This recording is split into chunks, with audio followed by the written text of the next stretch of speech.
Queridos amigos, colegas que se encuentren por allí en este en vivo, este nuevo en vivo en que estamos acá. Un gran abrazo, Wilfrido. Bienvenido.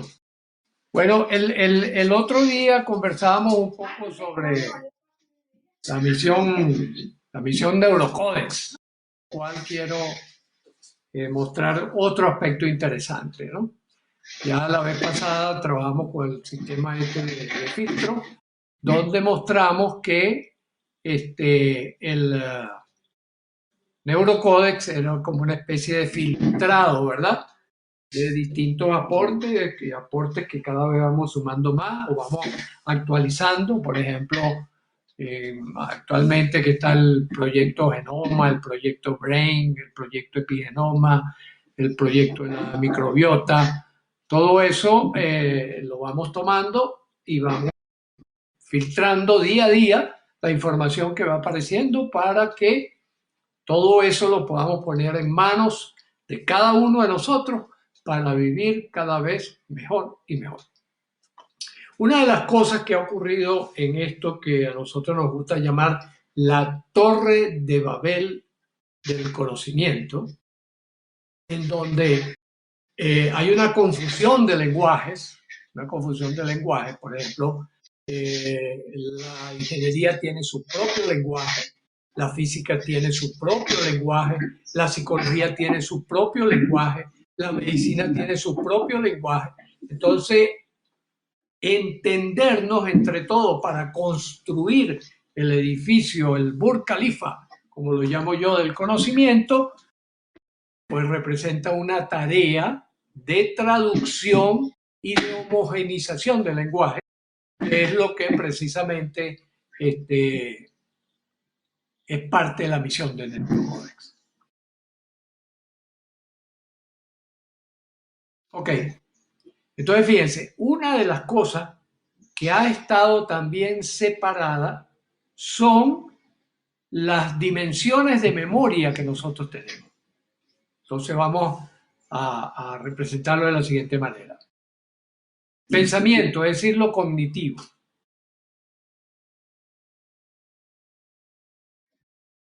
Las emociones, ¿verdad? Entonces, por ejemplo, hoy en día estamos hablando de inteligencia emocional, ¿no? De la inteligencia emocional como una cosa distinta de la inteligencia cognitiva, de la inteligencia de la lógica formal. Sentimientos, entonces también hay quienes se dedican a estudiar los sentimientos por su cuenta, y las acciones.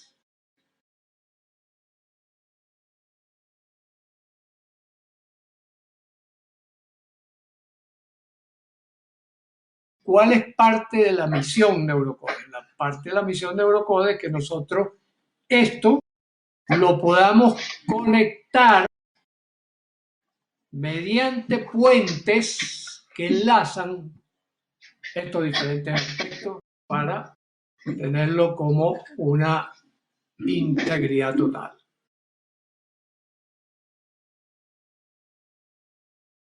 Entonces, cuando nosotros tenemos un hijo, lo asumimos como hijo.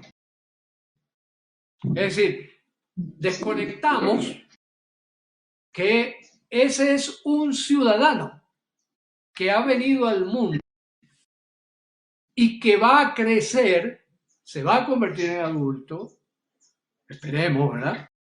Se va a convertir en anciano y va a morir en algún momento. Eso es ley de vida, eso forma parte del diseño. Yo a veces le digo a los padres, bueno, el único gran problema que ustedes tienen por delante es que ese niño va a crecer. Ese niño va a crecer. Ese niño inevitablemente se va a transformar en un adulto.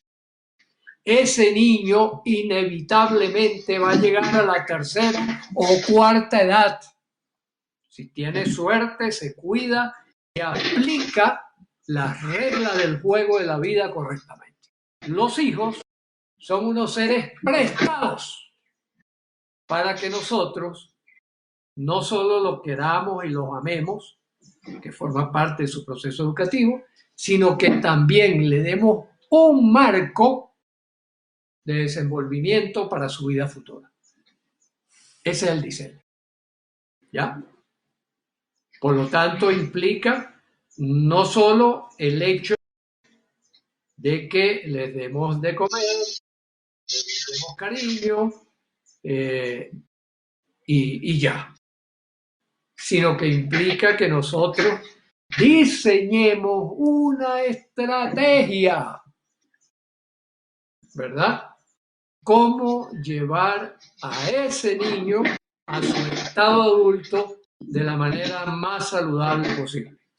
Ese es el diseño de la naturaleza, porque además es en estado adulto que nosotros pasamos la mayor parte de la vida y la parte importante de la vida, cuando llegamos a tener cierta autonomía dentro de un proceso interdependiente con todo el resto de la sociedad. Estas son las verdades, verdades como un templo que nosotros tenemos que tener presente y cómo utilizar entonces la mayor parte de los conocimientos que hay por allí para hacerlo de la mejor forma posible. Ahorita me voy a dirigir básicamente a los padres que están embarazados, porque todo comienza. La otra cosa es que por esa ilusión que nos crean los órganos de los sentidos, nosotros pensábamos que un niño comienza a ser un niño a partir del momento en que nace. Es decir, a partir del momento en que abandona el cuerpo de la madre para empezar a funcionar en la vida. Pues no es cierto, no es cierto.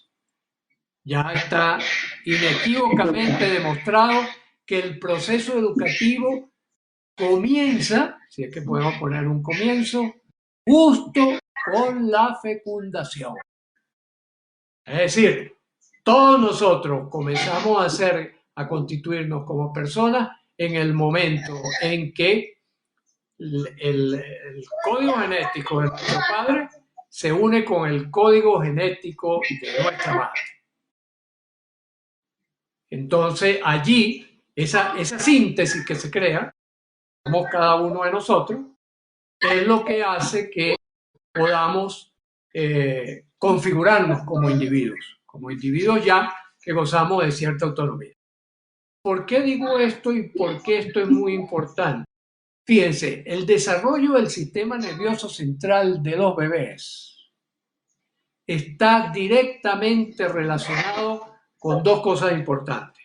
El nivel de nutrición de la madre, mientras está en el vientre materno, el nivel de nutrición de la madre y el estado afectivo de la madre. ¿Ya? Primer aspecto, por ejemplo, ya hemos conversado en otras oportunidades que hay en nuestros sistemas que tomamos del ambiente donde tomamos los alimentos, hay nutrientes, tóxicos y venenos. Entonces, por ejemplo, ya está determinado que una madre que fuma, fíjense este detalle, una madre que fuma expone a su bebé a perjudicar sus genes que lo ayudan a crecer y a desarrollarse intrauterino y después que sale también. ¿Ya? Una madre que fuma. Es más, cosa va más allá. Una madre que fuma y deja de fumar durante el embarazo también está expuesta a la misma situación. ¿Por qué? Porque todos esos tóxicos y venenos que ha absorbido están presentes cuando ella está embarazada, aun cuando haya dejado de fumar, por ejemplo, hace 6, 8 meses o un año atrás. ¿Qué es lo que hace que emocionalmente la madre sienta la suficiente tranquilidad, serenidad, etcétera, para que su hijo se crezca en ese vientre lo más fisiológico posible? Básicamente, la relación con la pareja. Entonces, fíjense cómo la naturaleza ha dispuesto que trabajemos en equipo, que trabajemos en equipo. Como estas cosas no se veían directamente, ni nosotros nos enterábamos directamente, eran desconocidas y creíamos que no jugaban ningún papel. Es como el que de repente hay un tigre que se escapó del zoológico y resulta que se metió en su casa y usted está llegando y no sabe que el tigre está ahí. Entonces usted va tranquilo y cuando abre la puerta se lleva tremenda sorpresa, ¿no? Es igualito todas estas cosas que estamos descubriendo. Como ahora hay estudios donde nosotros podemos seguir el comportamiento de cada uno de nosotros, dependiendo de lo que está haciendo, estos estudios nos abren la puerta de todos estos misterios que ya están siendo develados.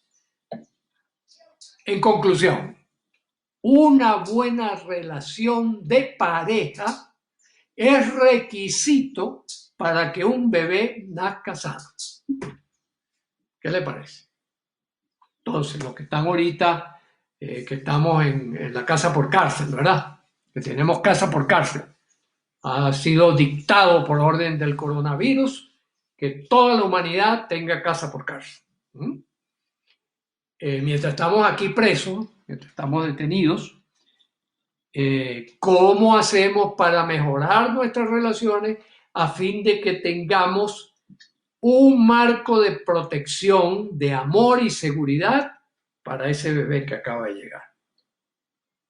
Porque amor y seguridad, ya en otras oportunidades, ¿verdad? Los que han seguido estos videos saben que amor y seguridad son los pilares, son el primer piso de la torta, la base de la torta que se constituye en el mejor regalo a los 15 años.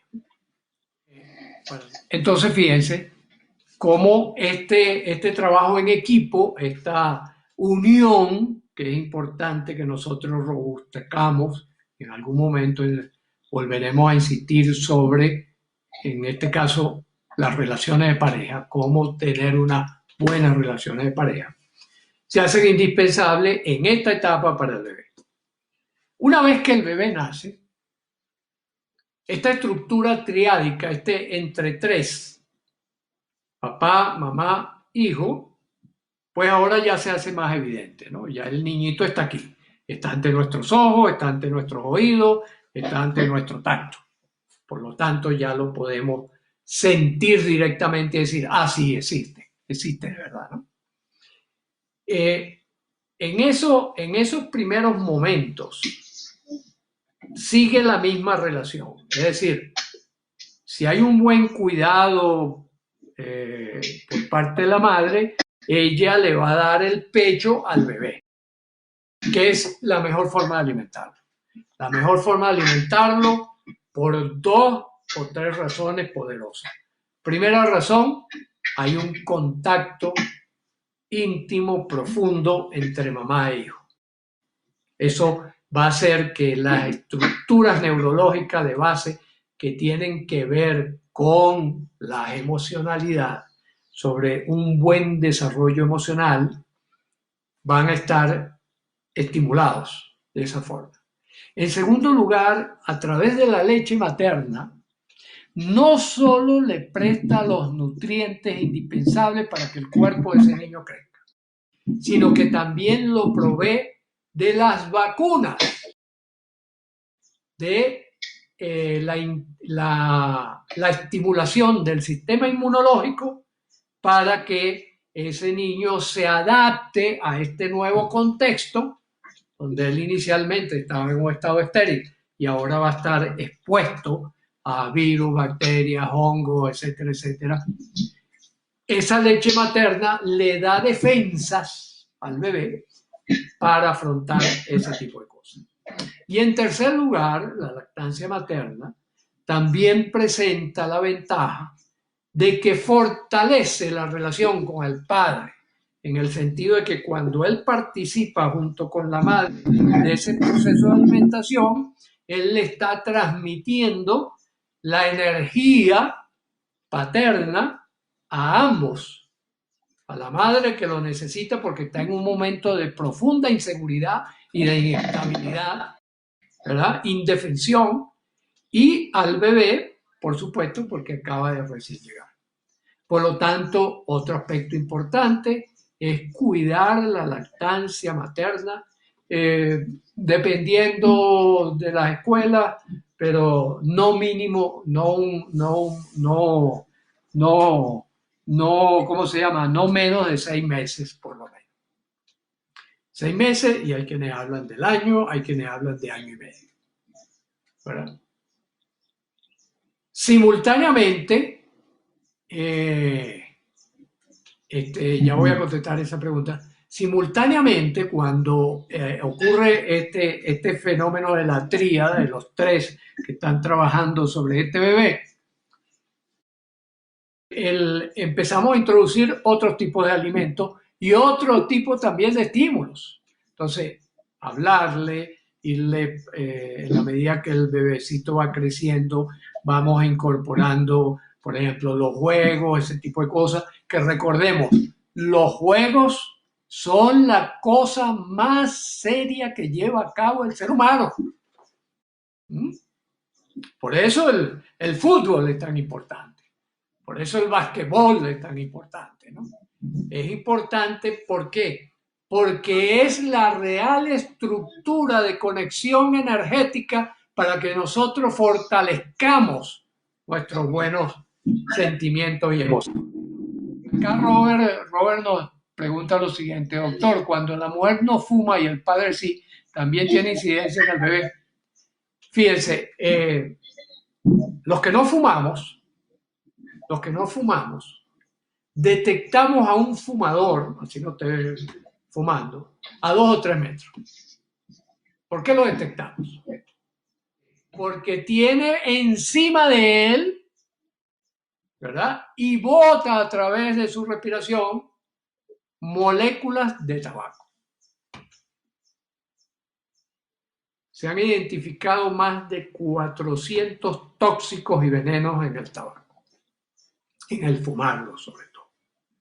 Cuando usted fuma el tabaco, usted está adquiriendo una serie de componentes químicos que afectan al 25% de su población genética. Miren lo grave de esto. Es el peor veneno que existe en la actualidad, el cigarrillo. ¿Ya? Por eso es que en la medicina ultramoderna estamos claros. Un fumador es un enfermo y además es un enfermo contagioso. Se contagia. Contagia el envenenamiento. Entonces, cuando un padre fuma, pues él está poniendo a fumar a su bebé. Así no esté fumando en el momento. Pero él en su ropa, en su cuerpo y a través de su respiración está enviando para afuera todos esos tóxicos y venenos presentes. ¿Qué les parece? Entonces, ya no podemos vivir ingenuamente. Yo a veces le digo a la gente, porque la gente no entiende bien lo que es el trabajo científico, ¿no? Entonces yo le digo, los científicos somos unos aburridos que venimos a echarle a perder la fiesta a los demás. La fiesta de la ingenuidad. Ahora, ¿qué es lo que ocurre? Que nosotros los científicos no nos aburrimos con esto. Lo gozamos, esta es nuestra fiesta. Nuestra fiesta es de repente cuando yo veo el artículo que publica el doctor Mackenzie en el British Journal of Medicine y resulta que dice, bueno, aquí está la evidencia, 25% de la población de genes, es decir, su fábrica deja de trabajar en un 25% de su capacidad instalada cuando usted fuma. En un 25%. Fíjense que, por ejemplo, incluso Hay cosas también como puede ser la marihuana, la cocaína, etcétera, etcétera. Todos esos factores que mucha gente me dice, bueno, pero es que yo no uso dosis altas. Y yo le digo, cuando usted usa la primera dosis, ya usted está utilizando una sobredosis. ¿Por qué? Porque el mecanismo de todas estas drogas es indirecto, no es directo. No es la droga lo que te perjudica. Lo que te perjudica son los cambios químicos que ocurren en tu cuerpo, que son los que van a dañar. Natalia, por su parte, nos habla del alcohol. Sí, y fíjate que el alcohol también tiene un mecanismo similar. Solo que el alcohol no es tan terrible como el cigarrillo. Lo que pasa es que como el alcohol incide directamente sobre el sistema nervioso central, mientras que el cigarrillo influye sobre todo el organismo y de manera inmediata no se ve en el sistema nervioso central, o sea, la gente no cambia mucho su conducta, salvo que sí, empieza a tener ansiedad.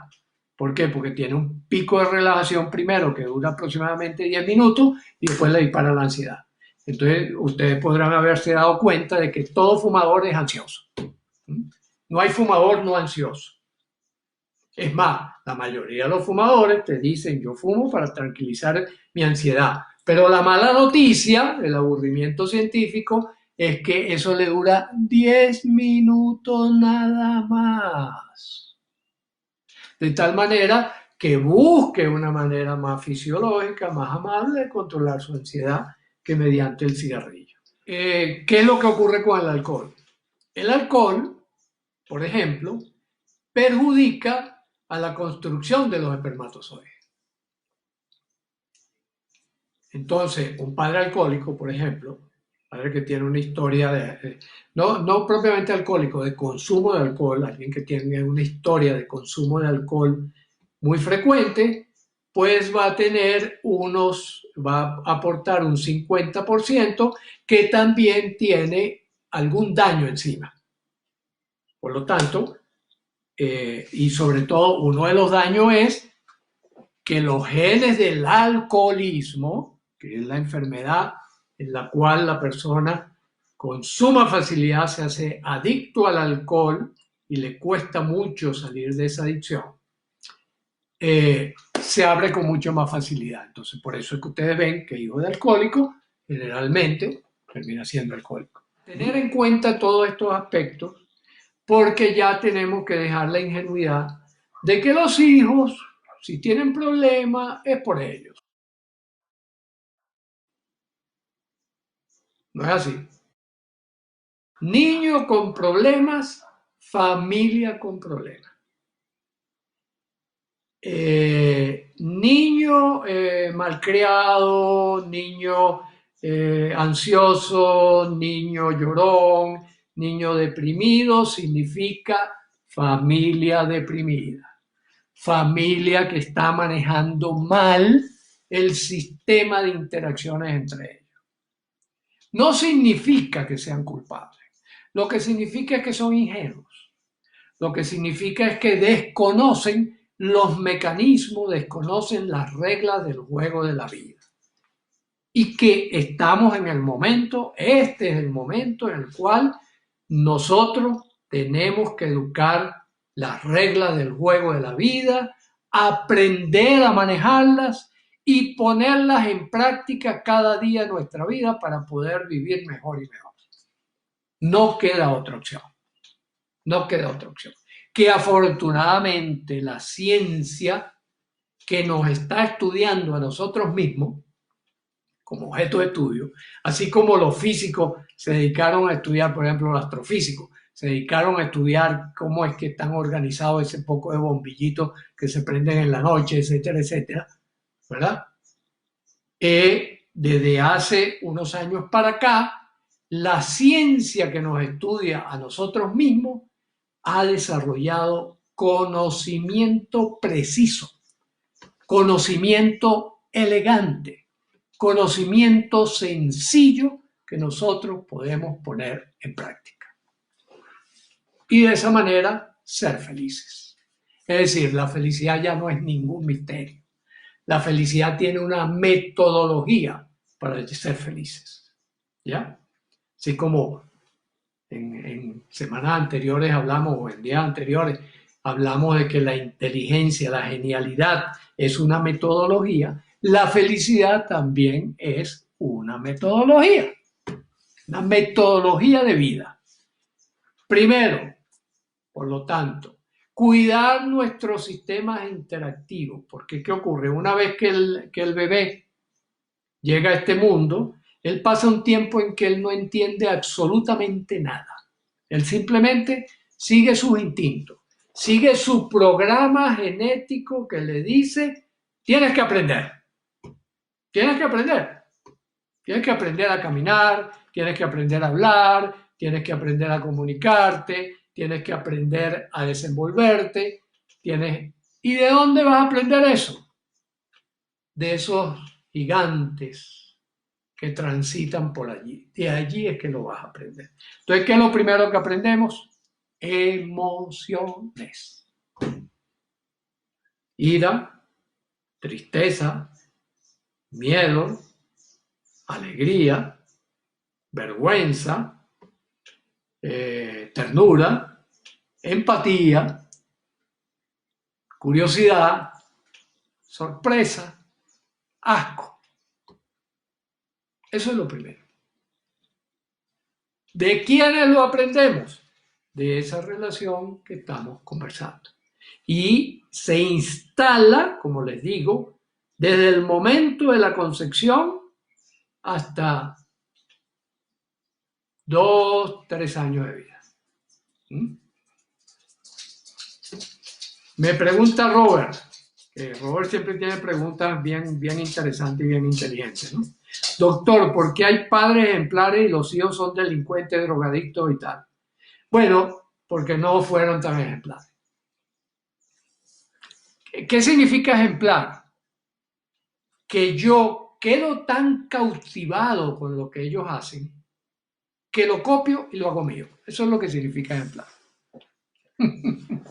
No significa que tengan dinero, no significa que tengan una conducta pública reconocida. Por ejemplo, en este ya un poco largo transitar de mi experiencia, yo recuerdo, en este momento me vino a la cabeza, el caso de un muchacho, que lo vimos en hospitalización, y por eso nos enteramos, que su padre era un juez ejemplar, referencia social, una familia aparentemente muy bien constituida, todo. Pues este señor violaba a su hijo. Lo empezó a violar desde los 5 años y lo violaba sistemáticamente hasta que el muchacho llegó a la adolescencia. Un día este muchacho agarró a su papá ejemplar en un arrebato psicótico, agarró a su padre ejemplar, que además lo violaba ya cuando estaba más grandecito, amenazándolo con un revólver. Miren esto, qué horrible, ¿no? Y lo agarró el revólver el muchacho, apuntó al padre, le puso una hojilla en la boca, aquí le dijo vas a morder esa hojilla, y vestidito como había acabado de venir del juzgado donde trabajaba, lo metió debajo de la regadera, abrió la regadera y se fue. Este muchacho se fue desnudo para la calle, lo agarraron y lo llevaron al hospital donde yo trabajaba. Y ahí nos enteramos de toda esta horrible historia, frente a la cual no se pudo hacer nada, porque este señor era ejemplar. Entonces, Robert, hay que ver con lupa. Padres ejemplares realmente producen hijos ejemplares. Ahora, ¿qué es lo que suele ocurrir? Que entendemos por ejemplares Muchas veces, o los padres que consienten exageradamente a los niños, dándole todo lo que pidan y menos amor y seguridad. Y que cuando llegan a la adolescencia se encuentran perdidos porque no tienen ejemplo que seguir. La función fundamental de lo femenino, de las hormonas femeninas, es cuidar, proteger y establecer los vínculos necesarios para que haya amor y seguridad. La función de las hormonas masculinas, ¿ya? Y fíjense bien cómo lo digo, las funciones de las hormonas masculinas es ir delante para que el menor que todavía no tiene esas hormonas tenga a quien seguir, tenga el ejemplo a quien seguir. Insisto, cuando el niño está pequeño en esta edad, él va a seguir es conductas, no va a seguir palabras. Empezamos a seguir la palabra más o menos alrededor de los 5 o 6 años, que ya entendemos el lenguaje, esa estructura tan compleja, ¿verdad? Ya más o menos entendemos el lenguaje y ya empezamos a manejarlo. Pero antes de eso son conductas, comportamientos, no palabras, ¿no? La palabra la vamos introduciendo progresivamente. Un gran abrazo para Eduardo, que nos dice aquí: hola Luis, existe una correlación entre el tipo de comportamiento del niño y la interacción ingenua de los padres. Por ejemplo, si es ansioso el niño, es una respuesta a X comportamiento, y el niño llorón está asociado a un comportamiento Y de los padres. Efectivamente, efectivamente. Acuérdense que esto es muy interesante porque fíjense, hubo un momento en la historia de la humanidad en la cual muchos niños que eran producto de embarazos no deseados simplemente eran abandonados en las afueras de la ciudad. Y empezaron a aparecer lo que se conoce como los niños ferales, los famosos niños lobos. Estos niños lobos fueron recogidos por un abad y reeducados, pero este abad tuvo la delicadeza de dejar constancia y nota del día a día de la educación de estos niños ferales. Y la cosa comienza con la descripción física de estos jóvenes ferales, ¿no? Porque al parecer ya eran, cuando los capturó, ya estaban en estado adolescente, ¿no? Andaban en 4 patas. Sus brazos eran tan largos como sus piernas. Miren esto. Colmillos de hasta 10 centímetros. ¿Ah? ¿Qué les parece? Perdón, de hasta 5 centímetros. Pelos de más de 10 centímetros de largo por todo el cuerpo. Aullaban en las noches de luna llena. ¿Ah? Y ante la cercanía de los seres humanos, adoptaban una postura de defensa y ataque caracterizado por un comportamiento como el de unos lobos. Bueno, Rómulo y Remo fundaron Roma. Es decir, la loba tiene por costumbre de que cualquier cachorro, cuando la loba está en la etapa de crianza, ella recoge cualquier cachorro de cualquier especie.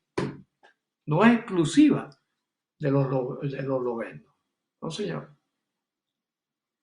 Evidentemente, la conclusión es eso. La escuela a la que fueron estos niños para formarse fue la escuela de lobos. Pero lo interesante es ver lo potente de nuestro código genético para fabricar lo que nosotros aprendamos. En el cuerpo físico, porque no estamos hablando de mental.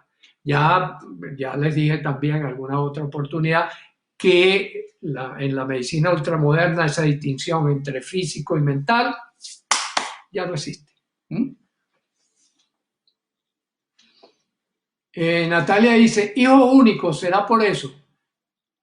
No, no por hijo único, sino por hijo sobreprotegido, lo que llamamos sobreprotegido. ¿Qué es sobreprotegido? Que no lo expongo a la lucha con la vida. Hay que exponerlo a la lucha por la vida. Por eso las hormonas encargadas de eso son las hormonas masculinas. Por eso el padre es el que saca al niño. Vamos, móntese en el árbol, cállase, llore y párese y vuelva otra vez a montarse en el árbol, ¿no?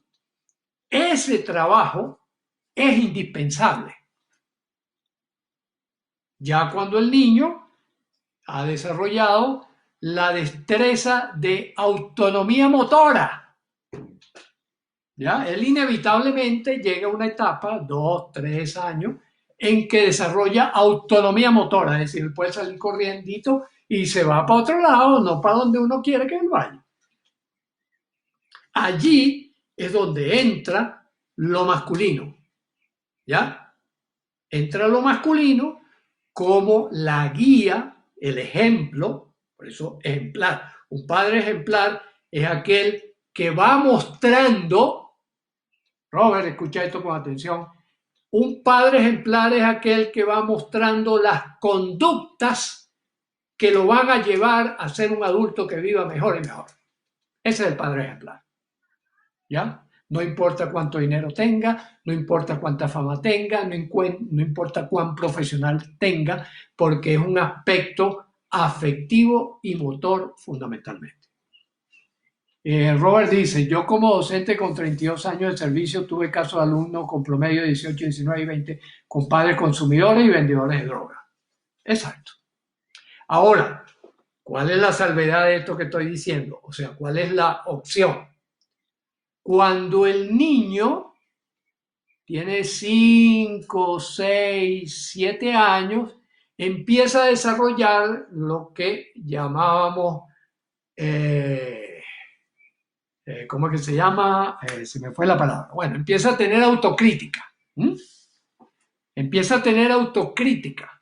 Y al tener autocrítica, empieza también a tener heterocrítica, es decir, crítica de los demás. Oye, pero mi papá, ¿por qué hace eso? Y entonces empieza a comparar. Este es un detallazo importante. Él empieza a comparar, pero el papá de fulanito tiene otro comportamiento. La mamá de fulanito tiene otro comportamiento. Por lo tanto, yo puedo empezar a discriminar y ahí depende de si es líder o seguidor. Va a empezar, si es líder, tiene genes de líder, él va a empezar a cuestionar lo que considera inadecuado en su padre. O bien por la contradicción entre lo que dicen y lo que hacen, o bien porque él mismo dice, oye, pero espérate, en la escuela me están diciendo esto. Cuando voy a la iglesia me dicen esto. Cuando hablo con mis compañeritos me dicen esto. Entonces, ¿a quién le hago caso? Es decir, ¿a quién voy siguiendo? Y cuando llega la adolescencia, esto hace crisis. Por eso es que hemos llamado a la adolescencia la tormenta perfecta o el momento biológico, cronobiológico de la máxima turbación. ¿Ya? Entonces, sí, Robert, padres consumidores pueden generar hijos consumidores, hijos neuróticos, no consumidores, o hijos abstemios que dedican el resto de su vida a reconstruirse afectivamente por todo lo que sufrieron, porque sus padres, el problema no es el consumo, como le digo yo a las personas, el problema son las consecuencias que eso tiene sobre su bioquímica corporal. ¿Ya?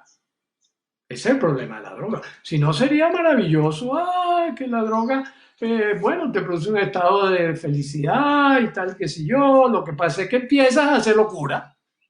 ¿Ah? La gente empieza a hacer disparates. Y el problema son esos disparates. ¿Y por qué empieza a hacer disparates? Porque su química cerebral se modificó y ya no puede razonar igual, ya no puede sentir igual, ya no puede actuar igual. Por eso es que les digo a los que consumen drogas, y recuerden ustedes, la primera dosis ya es una sobredosis, les digo siempre, ustedes lo que son es unos tontos, víctimas de unos tipos que sí están pensando, porque generalmente el narcotraficante no consume, miren este detalle, que tiene un negocio económico fabuloso, pero un negocio moral realmente bien inhumano, para decirlo con palabras suaves. Ese es el problema de la droga. Y ese asunto hay que trabajarlo con los niños.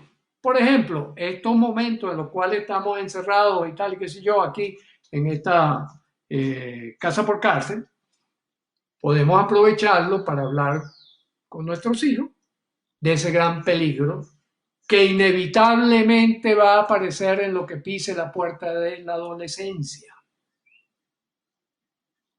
¿Por qué? Porque la adolescencia es el momento en el cual se robustece la necesidad social para ir más allá de lo restringidito de la familia donde creció.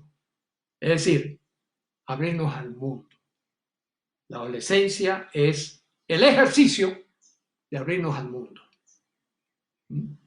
Para gozar de mayor autonomía cuando nos toque asumir la autonomía de estado adulto. Bueno, espero con esto haber brindado y haber abierto la puerta de una discusión que quiero que cada uno de ustedes se lleve. Y busquen información y métanse en YouTube y busquen videos y de todas estas cosas, tanto cosas que vayan en la misma línea de la ciencia que estamos mostrando, como cosas que vayan en otra línea, que puedan tener otra impresión. Eduardo nos dice, cuando el niño comienza a tomar decisiones a los 7 años, por la comparación que dijiste, ¿qué debemos hacer como padres si las decisiones están alejadas de los valores familiares, más allá de alejarlo de las malas juntas? Perfecto, muy buena pregunta, Eduardo. Es el momento, entonces, de jerarquizar. De jerarquizar. Bueno, mijo, siéntese allí. Estos son los valores de esta familia. Consideramos que esos valores son estructuras para que usted viva cada vez mejor y mejor en estado adulto y por lo tanto usted está obligado a obedecerla. Con los niños hay que darle las instrucciones como si fueran a obedecer, sabiendo que no van a obedecer. Es un trabajo de día a día, es un trabajo de ir chequeando, es un trabajo de apelar al amor y la seguridad. Por eso es que hay que instalar muy bien esas competencias para que el niño pueda realmente jerarquizar y decir, no, mi ejemplo, mi padre, que es el ejemplo que yo tengo, mi padre es ejemplar, yo voy a seguirlo a él y no al amiguito. Y eso a través de conversaciones que vayan a la altura del conocimiento del niño. ¿Cómo lo reconocemos? Porque el niño empieza a preguntar y cuando ustedes le dan la respuesta correcta que cabe dentro de su cabecita, él se queda tranquilo y deja de preguntar y se va a jugar. Entonces ya ustedes saben que allí, ¡pac!, eso cuajó. ¿Ya? Que es distinto cuando llega a la adolescencia. Cuando llega a la adolescencia ya hay que decirle, bueno, ya usted subió de rango, ya usted no es un cabo, ahora usted es un teniente, usted va a tomar decisiones por usted mismo, pero me tiene que reportar y yo lo tengo que supervisar. Hasta que usted tenga, según la ley, 18 años, y cuando usted tenga 18 años, puede agarrar su carrito y se va. Ahora, si usted quiere una formación integral completa, sepa que al día de hoy, en el siglo XXI, la adolescencia dura hasta los 26 o 27 años. Vida más compleja, formación más larga. ¿Está bien? Bueno, vamos a parar por hoy. Ya ustedes saben que esto está abierto a la consulta que ustedes quieran. no le tengan miedo a consultar. Recuerden ustedes que formamos un tejido y cada quien a lo que sabe. Si se le daña el reloj, llévenselo a un relojero, no a un mecánico. Si no saben qué hacer con los pensamientos, con las emociones, con los sentimientos, con las acciones, consulten los que saben del tema. Un abrazo y seguimos.